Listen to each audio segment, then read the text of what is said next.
Hello students, good morning and once again a warm welcome to all of you in the next part of this video lecture, right? So आज हमें शुरुआत करना है lecture number 11 hydrogen derivatives का, जिसमें एक बहुत ही ज्यादा इंटरेस्टिंग टॉपिक के बारे में आज वाला एक बहुत ही ज्यादा इंपॉर्टेंट टॉपिक के बारे में डिस्कस करने जा रहे हैं, जिसका नाम दिया हुआ है SN1 as well as SN2 reactions, right?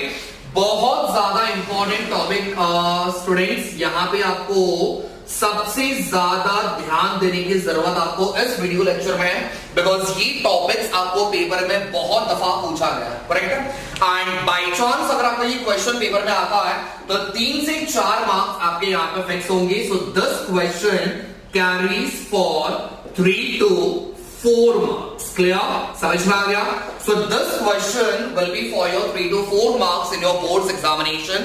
So trust me, आपका ये टॉपिक बहुत ज्यादा इंपॉर्टेंट है और इस टॉपिक को समझने के लिए क्या करना पड़ेगा, आपको through out the video session आपको ध्यान से देखना पड़ेगा, राइट? एक छोटा सा रिक्वेस्ट मैं आपसे कर रहा हूं स्टूडेंट्स, आप लोग क्या करते हो, स्टार्टिंग के 2-3 मिनट्स आप लोग प्रॉपर्ली देखते हो, मैक्सिमम 4 मिनट आप वीडियो देखते हो और उसके बाद आपको जैसे टॉपिक समझ में आने लग गया है, आप उसके बाद उस वीडियो को पूरा एंड तक नहीं देख रहे हो, करेक्ट है? आप बहुत ज्यादा पार्ट स्किप करते हो, बट स्टूडेंट आप जो पोर्शन स्किप कर रहे हो शायद उसमें कुछ इंपॉर्टेंट चीजें आप लोग मिस भी कर रहे हो. तो प्लीज एक छोटा सा रिक्वेस्ट कर रहा हूं स्टूडेंट्स, पूरा video through out the session जो भी दिया हुआ है प्लीज उसको देख लिया करो, बिकॉज शायद कुछ इंपॉर्टेंट चीजें, कुछ आपके इंपॉर्टेंट कॉन्सेप्ट्स आप लोग मिस कर रहे हो. आपको समझ में आ गया, दैट्स वेल एंड गुड. आपको सारी चीजें समझ में आ रही है, वो बहुत बढ़िया चीज है.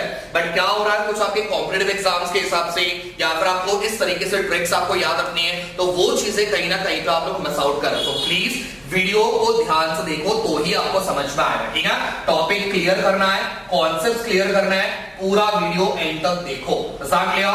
तो आज हमें शुरुआत करना है सबसे इंपॉर्टेंट टॉपिक के बारे में, which is SN1 and SN2 reaction. बहुत ज्यादा फेमस रिएक्शन और बहुत सारे बच्चों को मुझे पता नहीं है, बहुत ज्यादा डिफिकल्ट टॉपिक भी लगता है. बट मेरे हिसाब से पूरे ऑर्गेनिक रिएक्शन में, पूरे ऑर्गेनिक केमिस्ट्री के अंदर आपके सबसे सिंपलेस्ट 2 रिएक्शंस आपके SN1 as well as SN2 reaction, ठीक है? अब इसके बारे में मैं आपको शॉर्ट में बता दूं इसमें करना क्या है और उसके बाद हम डिटेल में एक्सप्लेन करेंगे और इसका एक सिंपल ट्रिक जरूर मैं आपको बताऊंगा. रिएक्शंस आप कैसे याद रखोगे, बहुत सारे बच्चों को डिफिकल्टीज होती है, ऐसा नाम सुनने के बाद है ना ये टॉपिक हमें करना ही नहीं है, ऐसे बहुत सारे बच्चे सोचते हैं, करेक्ट है? बट इस चीज को आप ध्यान से समझने के बाद ये कभी आप लोग भूलेंगे नहीं, ऐसा रिएक्शंस आपके मैं बताने वाला हूं, करेक्ट है? तो यहां पे हमें क्या करना है, इस पूरे ओवरऑल टॉपिक्स में हमें 2 चीजों के बारे में पढ़ना है. First one is SN1 whereas second one is SN2 reaction, right? अब इसके अंदर सबसे पहले we'll begin with the first one, that is SN1 reaction. जैसा आप SN1 reaction कंप्लीट करोगे, later हम SN2 reaction के ऊपर जाएंगे. स्टार्ट किया, समझ में आ गया? सो ये दोनों बहुत ज्यादा इंपॉर्टेंट रिएक्शन है स्टूडेंट्स. SN2 रिएक्शन को समझने से पहले आपको क्लियरली SN1 रिएक्शन क्या होता है उसके बारे में आपको समझना पड़ेगा. क्लियर? सबसे पहले अब इस SN1 रिएक्शन में कौन से पॉइंट्स को आपको कवर करना है उसके बारे में पहले बता दूं, ठीक है? तो सबसे पहले फर्स्ट वन आपको एक जनरल रिएक्शन आपको सॉल्व करके बताना होता है. SN1 रिएक्शन क्या होगा, कौन सा टॉपिक, कौन सा एग्जाम्पल आप देखिए सॉल्व करने वाले हो, that comes under a general reaction. फिर उसके बाद सेकेंड पॉइंट आपको यहां पे कवर करना है, that is the rate of reaction या फिर आप इसे कह सकते हो काइनेटिक एक्सप्रेशन. क्लियर? तो यहां पे आपको सेकेंड पॉइंट में कवर करना है रेट ऑफ रिएक्शन या फिर आप इसे कह सकते हो काइनेटिक एक्सप्रेशन, राइट? थर्ड वाले स्टेप में आपको यहां पे बहुत ज्यादा इंपॉर्टेंट, वेरी इंपॉर्टेंट टॉपिक के बारे में कवर करना है, व्हिच इज मैकेनिज्म. आपका कोई भी रिएक्शन जो होता है तो उसके पीछे का डिटेल्ड इंफॉर्मेशन जब आप बताते हो, that is exactly a mechanism. कौन सा चीज आया, कौन सा चीज वहां से निकला, कहां पे कौन से कंपाउंड अटैच हो रहा है, तो ये सारी चीजें जब आप जिस तरीके से बता दो, that phenomena is exactly what we call it as mechanism. Clear? And last वाले स्टेप में, फोर्थ वाले पॉइंट में आपको कवर करना है, that is EPD. Clear? Now what is EPD? Energy Profile Diagram. ये जब हम लोग पढ़ेंगे तब उसमें डिटेल में बता दूंगा एनर्जी प्रोफाइल डायग्राम क्या होता है. So whether it is SN1 reaction, see students, make it very simple, make it very clear. By chance अगर आपके पास SN1 दिया रहेगा या फिर SN2 रिएक्शन दिया हुआ रहेगा, सो मार्क माय वर्ड्स, ये 4 पॉइंट्स आपको यहाँ पे कवर अप करने हैं. Is that clear? तो पहला कौन सा दिया हुआ है? General reaction.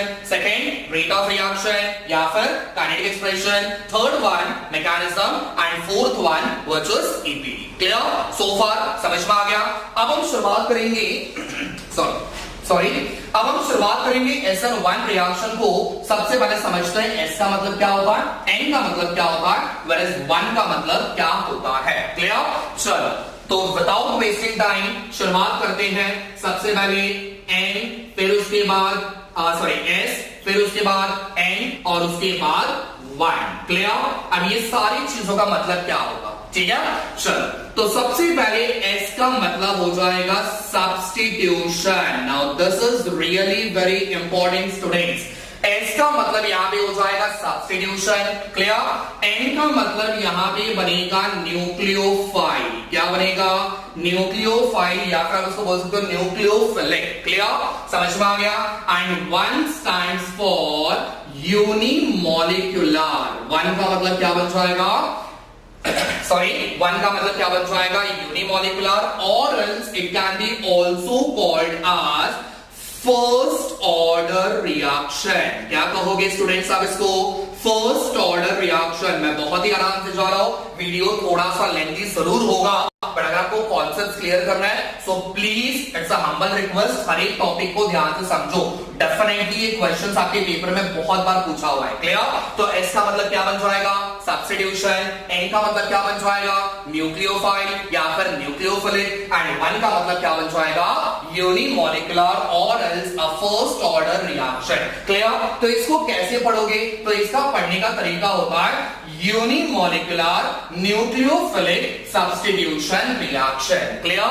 Once again, unimolecular nucleophilic substitution reaction. इसी चीज को हम शॉर्ट में बोलते हैं SN1 रिएक्शन. क्लियर? तो आपको इस ओवरऑल रिएक्शन में क्या करना है, आपके पास एक न्यूक्लियोफाइल दिया हुआ रहेगा, उस न्यूक्लियोफाइल को आपको सब्स्टिट्यूट करना पड़ेगा. बट कौन से ऑर्डर में? तो यहां पे आपको फर्स्ट ऑर्डर में आपको ऐड करना होता है. Now what is first order reaction, what is second order reaction and what is zero order reaction, ये आप पढ़ोगे एक टॉपिक के अंदर जो आपका सेक्शन 1 में दिया हुआ है. उसके अंदर हम डिटेल में डिस्कस करेंगे ऑर्डर ऑफ रिएक्शंस क्या होते हैं. ठीक है? बट फिलहाल स्टिक टू द टॉपिक. हमारे पास यहाँ पे दिया हुआ है फर्स्ट ऑर्डर रिएक्शन. सो फार सारे बच्चों को समझ में आ गया? ठीक है? अब इसको सॉल्व करेंगे. तो सबसे पहला पॉइंट मैंने आपको बताया था, you have to write the general reaction. ठीक है? तो यहां पे हम लोगों ने क्या करना है, एक सिंपल एग्जांपल सॉल्व करके बता रहे हैं. ठीक है? तो पहला स्टेप यहां पे कंप्लीट करने जा रहे हैं. First one which is reaction. सारे बच्चों का ध्यान यहां पे बिल्कुल सोना नहीं है, ध्यान से देखो. ठीक है? तो we'll start with the tertiary butyl bromide, right? So मैंने यहाँ पे एग्जांपल लिया हुआ है tertiary butyl bromide. इसका रिएक्शन हमें करना है either potassium hydroxide और sodium hydroxide, whichever you like. ठीक है? कंडीशन बनेगा aqueous. क्यों मैंने aqueous लिया हुआ है? स्टूडेंट्स हम यहाँ पे क्या करना है, सब्स्टिट्यूशन करना है. ठीक है? Reaction must be carried in presence of heat. Reaction करने के बाद हमारे पास क्या बनेगा? सो answer is tertiary butyl alcohol. ठीक है? तो ये बन जाएगा हमारा सिंपल रिएक्शन. ठीक है? अभी रिएक्शन का स्टेटमेंट हो गया. अब इसको हम लोग क्या करेंगे, रिएक्शन में कन्वर्ट करके इक्वेशन में कन्वर्ट करेंगे. ठीक है? चलो, so what is tertiary butyl bromide? सारे बच्चों को पता होना चाहिए. सेंटर में एक कार्बन आ गया, यहां पे आ जाएगा ऊपर की तरफ एक CH3, यहां पे आ जाएगा वन मोर CH3, उसके नीचे एक और CH3 and here we have bromide. So ये बन जाएगा टर्शरी ब्यूटाइल ब्रोमाइड. इसका रिएक्शन किसके साथ करना है स्टूडेंट्स? Potassium hydroxide. तो फॉर्मूला क्या बनेगा? KOH. कंडीशन क्या बनेगा? aqueous in presence of heat. अब फटाफट याद करने की कोशिश करो, मैंने आपको बताया था एक्वियस कंडीशन हुआ मतलब students what we have to do, we have to do the substitution, correct है। अच्छा, अब सब्स्टिट्यूशन किसकी जगह पे करोगे, तो यहां पे मेरे पास दिया हुआ है एक स्ट्रॉन्ग न्यूक्लियोफाइल, बराबर। मेरे पास यहां पे दिया हुआ है एक स्ट्रॉन्ग न्यूक्लियोफाइल और मेरे पास यहां पे दिया हुआ है एक वीक न्यूक्लियोफाइल। ये वाला बनेगा स्ट्रॉन्ग और ये वाला बनेगा वीक, करेक्ट है। चलो, Br के पास कौन सा चार्ज होगा, अगेन Br के पास कौन सा चार्ज होगा, नेगेटिव। whereas OH के पास भी कौन सा चार्ज होगा, नेगेटिव, करेक्ट है। तो यहां से आपका कौन निकलेगा, Br, और उसकी जगह पे कौन आएगा, दैट इज OH, करेक्ट है। बाकी का पूरा स्ट्रक्चर सेम। तो सबसे पहले सेंटर में कार्बन, ऊपर आ जाएगा CH3, here we have again CH3, one more, और यहां पे पहले कौन था, Br, अब उसकी जगह में कौन आ गया, तो यहां पे आ जाएगा आपका OH, करेक्ट है। प्लस इसका बाय प्रोडक्ट क्या बनेगा, तो यहां पे दिया हुआ है K और यहां पे दिया हुआ है Br, दोनों मिलकर बनाएंगे KBr। सो फार आपको सबसे पहला रिएक्शन समझ में आ गया, ठीक है। अब इस रिएक्शन का आपको मैकेनिज्म बताना होता है according to the SN1 reaction. तो हमने क्या किया, मेरे पास एक न्यूक्लियोफाइल था, इस न्यूक्लियोफाइल को मैंने दूसरे न्यूक्लियोफाइल की जगह पे सब्स्टिट्यूट किया, लेकिन कौन से ऑर्डर में, फर्स्ट ऑर्डर रिएक्शन में, ठीक है। समझ में आ गया। चलो, अब आ जाओ दूसरे वाले स्टेप पे। सेकेंड वाले पॉइंट के बारे में क्या बताया, that was to find the kinetic expression or else to find out the rate of reaction, to find out the rate of reaction। Is that clear? समझ में आ गया। चल, अब रेट ऑफ रिएक्शन एग्जैक्टली क्या होता है स्टूडेंट्स, रेट ऑफ रिएक्शन है समवॉट आपका रिएक्शन फास्ट हो रहा है कि स्लो हो रहा है, ये बताने वाला कौन होता है, रेट ऑफ रिएक्शन, करेक्ट है। सारे बच्चों को पता है, 11th स्टैंडर्ड में हम लोगों ने ऑलरेडी डिस्कस किया हुआ है रेट ऑफ रिएक्शन एग्जैक्टली क्या होता है, करेक्ट है। चलो, तो रेट ऑफ रिएक्शन आपका हमेशा डिपेंड करता है रिएक्टेंट्स के ऊपर, ना कि आपके प्रोडक्ट के ऊपर, ठीक है। ये बात सबसे पहले दिमाग में याद रख लो, रेट ऑफ रिएक्शन जो होता है वो हमेशा रिएक्टेंट के ऊपर डिपेंड होगा। तो मुझे बताओ, इस ओवरऑल रिएक्शन में ये साइड बनेगा रिएक्टेंट और ये साइड बनेगा प्रोडक्ट, ठीक है। मेरे पास कितने रिएक्टेंट्स है, sir we have 2 reactants, correct है। अगर आपका रेट ऑफ रिएक्शन दोनों में से किसी एक के ऊपर डिपेंड होता है तो आप उसे कहोगे first order reaction, is that clear.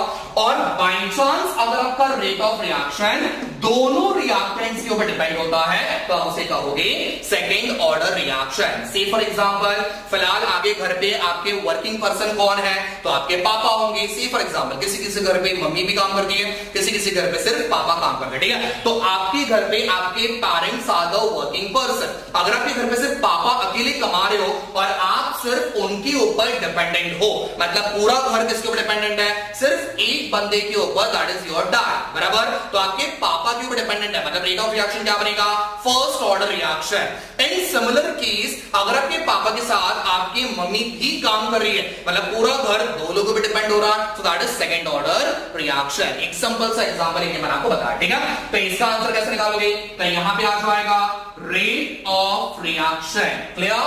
मैंने शॉर्ट में लिखा हुआ है, rate of reaction is directly proportional to the concentration of only one compound. किसके ऊपर डिपेंड करेगा वो, टर्शरी ब्यूटाइल ब्रोमाइड। तो यहां पे आ जाएगा tertiary butyl bromide, clear. So आप इसको रीड कैसे करोगे, rate of reaction is directly proportional to the tertiary butyl bromide, clear है। अच्छा मुझे बताओ, रेट ऑफ रिएक्शन कितनी चीजों पर डिपेंड हो रहा है, एक चीज को डिपेंड हो रहा है, मतलब ये रिएक्शन कौन सा बनेगा, फर्स्ट ऑर्डर रिएक्शन बनेगा, क्लियर।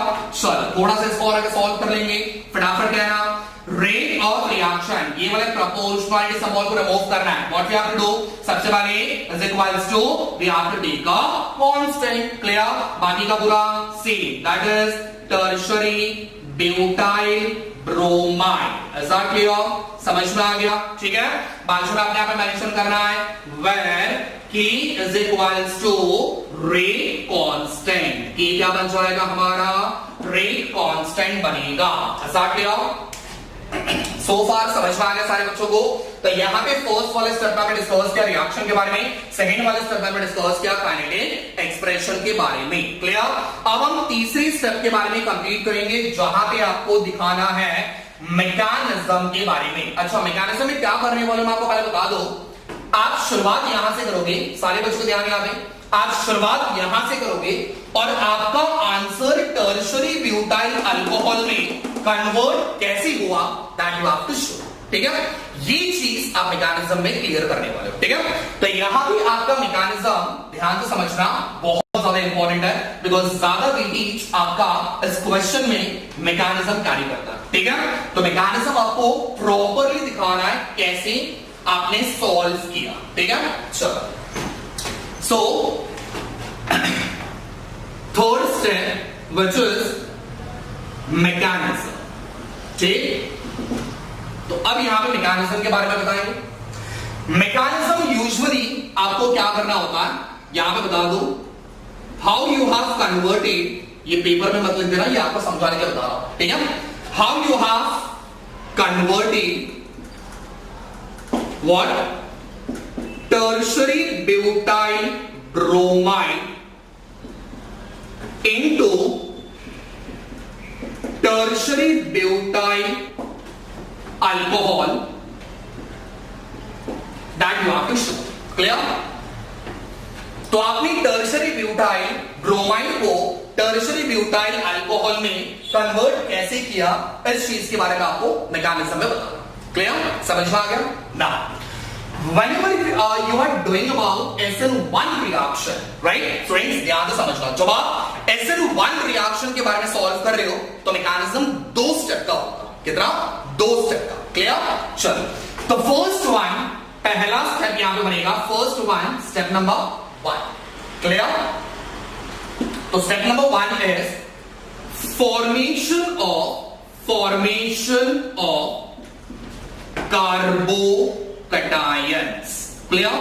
स्टूडेंट्स, यहीं पे ध्यान देना, बाद में बोलना मत समझ में नहीं आना, प्लीज यहां पे ध्यान दो। ठीक है, तो फर्स्ट वन मेरे पास यहां पे दिया हुआ है formation of carbocations. Now what is carbocation? जब आपके कार्बन के पास एक पॉजिटिव चार्ज होता है, the carbon is carrying a positive charge, that is exactly what we call as carbocations. Clear?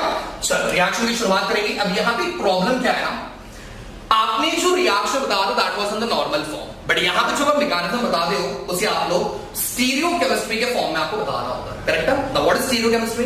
कुछ सारा डिफिकल्टी है, आपके 2 डायमेंशनल स्ट्रक्चर को आप 3 डायमेंशनल फॉर्म में कन्वर्ट करोगे। अब 3 डायमेंशनल में कैसे कन्वर्ट करना है? तो बहुत सिंपल चीज है, एक कार्बन की वैलेंसी कितनी होती है स्टूडेंट्स? 4 होती है। करेक्ट है? 2 बॉन्ड, ध्यान से समझना, एक कार्बन की वैलेंसी 4 होती है। मैं बहुत ही ज्यादा डिटेल में जा रहा हूं, ध्यान से समझना मैं क्या बोल रहा हूं। 4 वैलेंसी होती है, इसका मतलब 4 बॉन्ड प्रेजेंट होंगे। कितने बॉन्ड प्रेजेंट होंगे? 4।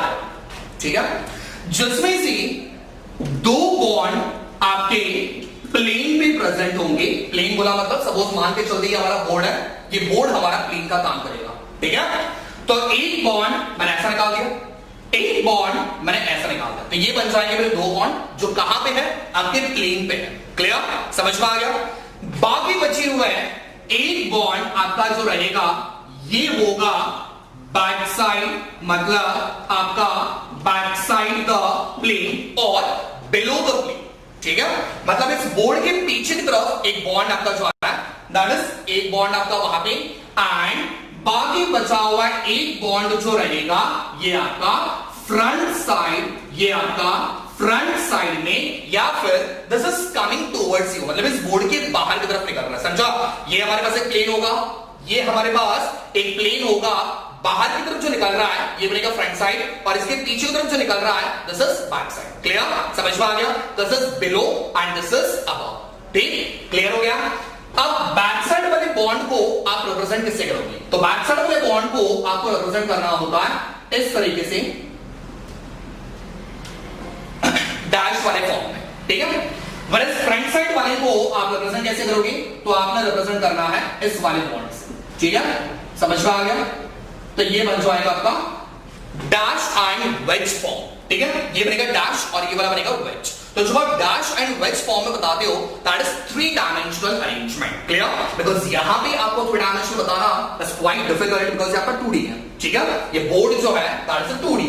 तो यहां पे आपको 3 डायमेंशनल ड्रॉ करके बताना इज क्वाइट डिफिकल्ट। तो इसका हम लोगों ने एक ऑल्टरनेट वे निकाला हुआ है, हम बॉन्ड को इस तरीके से रिप्रेजेंट करेंगे। ठीक है, तो बैक साइड वाला ये वाले सिंबल से एंड फ्रंट साइड ये वाले सिंबल से। ठीक है, this is going away from you and this is coming towards. ठीक है, समझ में आ गया?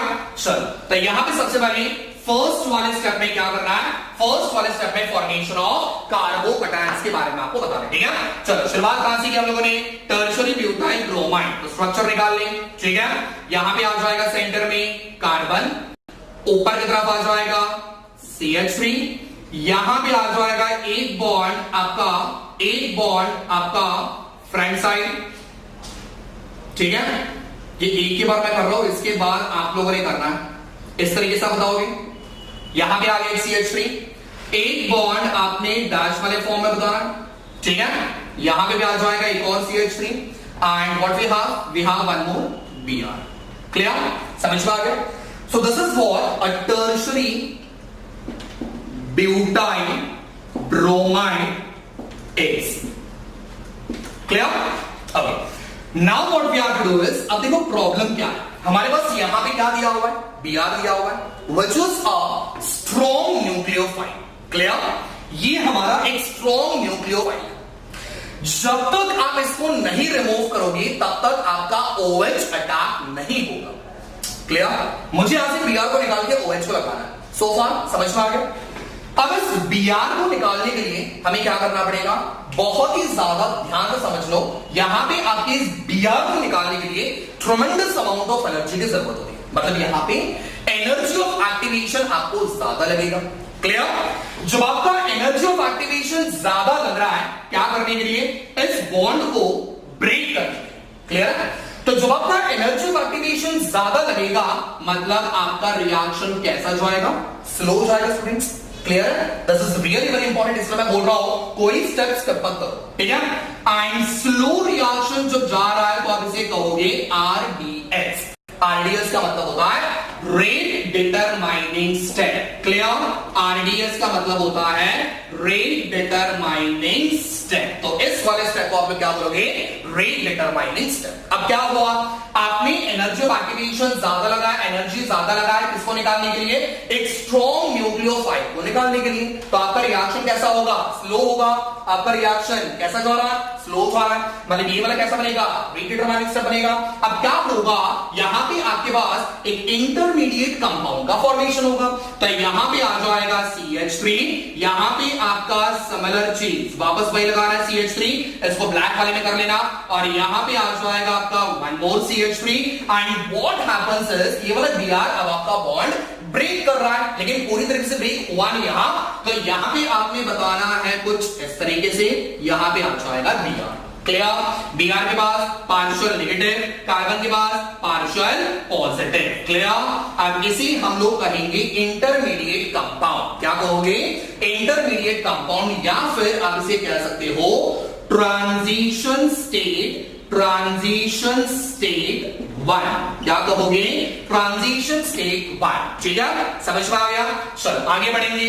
अब वापस अगले वाले स्टेप में क्या होगा, आपका Br ब्रेक हो जाएगा, मतलब ये वाला बॉन्ड आपका ब्रेक हो जाएगा।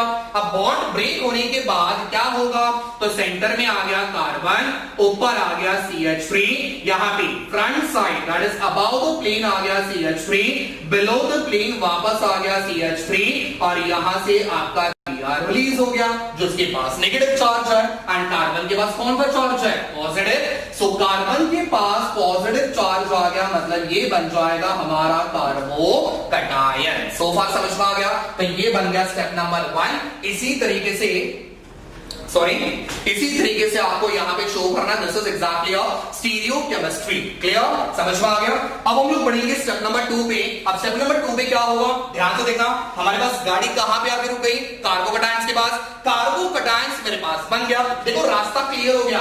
Br यहां पे था, हमने उस Br को निकाल दिया। अब वहां पे अटैक करेगा कौन, दैट इज OH। तो OH को अटैक करने में आसानी हो गई। फटाफट इसका स्क्रीनशॉट निकाल लो, मैं रफ करके अब वापस यहीं पे चीज बता रहा हूं, ठीक है? समझ में आ गया? चलो, तो अब हम लोग क्या करेंगे, सेकेंड वाले स्टेप पे जाएंगे, जहां पे आपको ऑफ न्यूक्लियोफाइल के बारे में बताना है, ठीक है? तो यहां पे आ जाएगा step number 2, that is attacking of weak nucleophile. Correct है? तो यहां पे आ गया वीक न्यूक्लियोफाइल, ठीक? कौन है, OH। ये आपका वीक न्यूक्लियोफाइल, करेक्ट है? अब इसका अटैकिंग करना है, ठीक है? चलो, हमने शुरुआत कहां से की, सॉरी कहां पे रुक गए थे हम लोग, कार्बोकैटायंस। तो यहां पे आ जाएगा सबसे पहले सेंटर में कार्बन, करेक्ट है?